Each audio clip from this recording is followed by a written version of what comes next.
Hei, jeg heter Frode Fjellheim og leder fordypningen joik i kor og ensemble.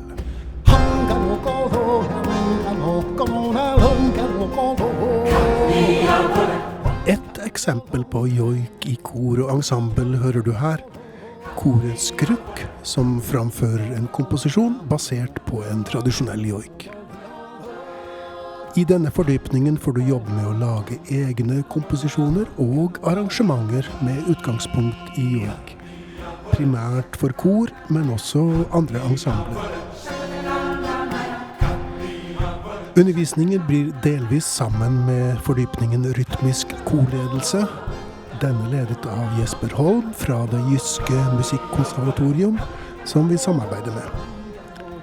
Du får på den måten en unik erfaring med det å lede et kor eller ensemble, og kunne bruke denne erfaringen i arbeidet med å komponere og arrangere.